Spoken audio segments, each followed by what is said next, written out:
حضرت قاضی ثناء اللہ پانی پتی تفسیر مظہری والا ثناء اللہ پانی پتی رحمۃ اللہ علیہ، وہ استاد جی کی تعزیت کے لیے جا رہا ہے، شاہ عبدالعزیز سے تعزیت کریں گے، بیل گاڑی اس نے کرائے پر لے لی، بیل گاڑی والا جو تھا ہندو تھا، سوار ہو گیا اپنی بیل گاڑی میں، مجھے لے جاؤ شاہ عبدالعزیز کے پاس جاتے ہیں، میں تعزیت کرتا ہوں ہمارے استاد جی کا انتقال ہو گیا شاہ ولی اللہ کا۔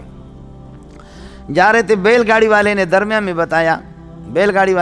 درمیان میں پوچھا، ہندو تھا، پوچھا قاضی صاحب اللہ تعالیٰ مسلمان ہے یا اللہ ہندو ہے؟ قاضی صاحب نے کہا یہ کیا ہو گیا، اللہ مسلمان ہے یا اللہ ہندو ہے، مسئلہ مشکل ہے، سمجھے؟ فرمایا بھائی میرے پاس جواب نہیں ہے، ہمارے استاد جی کا بیٹا ہے 16 سال کا لیکن ہے غضب کا، اس کے پاس جائیں گے، تم یہ سوال کرنا لوگوں کے سامنے تاکہ مجھے بھی فائدہ حاصل ہو جائے آپ کو۔ جیسے وہاں پہنچے، تعزیت ہو گئی، تعزیت کے بعد ہندو نے کہا شاہ صاحب اللہ تعالیٰ مسلمان ہے یا ہندو ہے؟ فوراً شاہ صاحب نے فرمایا اللہ مسلمان ہے، ہندو نہیں ہے، سمجھے؟ کہا کس طرح؟ کہا دیکھو گائے کو کتے بھی کھاتے، شیر بھی کھاتے، چیتے بھی کھاتے، اور ہندوؤں کے کچھ طبقے بھی کھاتے، عیسائی بھی کھاتے، یہودی بھی گائے کھاتے، ہم لوگ مسلمان بھی گائے کو ذبح کر کے کھاتے، اگر خدا تمہارا ہندو ہوتا تو گائے کو اس طرح ذلیل نہ کرتا، ہم لوگوں اگر اللہ پاک کیا ہے، ہاں اللہ پاک اگر ہندو ہوتا تو اس طرح گائے کو ذلیل ہونے کی اجازت نہیں دیتا۔ شیر بھی اس کو چیڑ کر کے پھاڑ کر کے کھاتا ہے، چیتا بھی چیرتا ہے، کتے بھی اس کو چیر کر کے کھاتے ہیں، انسان بھی، انسانوں میں یہودی، نصرانی، مسلمان، گائے کا اتنا دشمن ہے، گائے تو سب سے زیادہ تمہارے معبود ہے، تم گائے کے پوچھتے ہو۔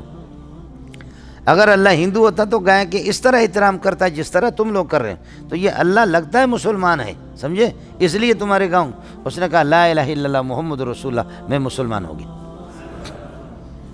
آئے سمجھ ذکاوت ہے اس کی مولوی صاحب، اس لیے مولوی صاحب خیال کر لینا، بہت بڑے آدمی تھے، آیت من آیت اللہ تھے مولوی صاحب، بڑے حاضر جواب تھے، بڑے حاضر۔ عیسائی نے کہا کہ یہ کتا کیسے اٹھایا ہے؟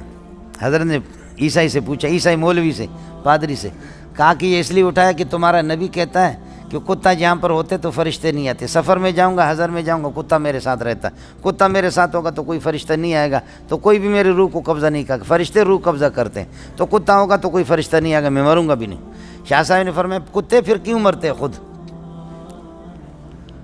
کتے کیسے مرتے؟ اس نے کہا یہ مجھے، فرمایا ہمارے نبی نے تو کہا ہے کہ کتے جہاں ہوتے فرشتے نہیں آتے، وہ خاص فرشتے رحمت والے، لیکن کتوں جو کتے مرتے ہیں، کتے کو مارنے کے لیے فرشتوں کی ایک الگ جماعت، اب تم جہاں کتا رکھو گے نا تو تمہارے لیے عام فرشتے رحمت والے نہیں آئیں گے، تمہارے روح قبضہ کرنے کے لیے وہ فرشتے آئیں گے جو کتوں کے روح قبضہ کرتے ہیں، سمجھے؟ آئے سمجھ کمال نہیں ہے وہ صاحب۔ پھر کہنے لگے کہ شاہ صاحب آپ اس کتے سے کیوں نفرت کرتے؟ یہ کتا تو مسلمان ہے، عیسائی تھوڑی ہے، یہ تمہارے مسلمانوں، یہ مسلمان ہے، عیسائی نہیں ہے۔ اب دیکھو اس کا جواب میرے اور آپ کے پاس کیا ہے؟ شاہ صاحب نے فرمایا یہ آسان ہے، تھوڑا سا گوشت لاتے ہیں، رکھتے ہیں اس کے سامنے، اگر اکیلا کھائے گا تو عیسائی ہے، اور دوسروں کو بلائے گا کہ آؤ آؤ گوشت مل گیا، سارے ایک ساتھ کھائیں، پھر مسلمان ہے۔ ہم مسلمان کٹھے کھانا کھاتے ہیں، تم لوگ عیسائی اور یہودی الگ الگ پلیٹ اٹھا کر کے ہر ایک الگ کھاتا ہے کہ جراثیم ایک دوسرے کو نہ لگے۔ اکیلا کھانا یہ عیسائیوں کا، یہودیوں کا کام۔ کتا اگر گوشت رکھیں گے، اکیلا کھایا تو پھر عیسائی ہے، اور اگر دوسرے کتوں کو بلایا راشا راشا آ جاؤ گوشت آ گیا، دوسروں کو بلایا تو سمجھنا پھر کیا ہے؟ مسلمان ہے۔ اب تم لوگ فیصلہ کرو کہ کیا کتا دوسروں کو بلائے گا یا اکیلا کھائے گا؟ اکیلا کھائے تو فرمایا متعین ہو گیا کہ یہ عیسائی ہے۔ بالکل مسئلہ آسان ہے کہ کتا ہے عیسائی۔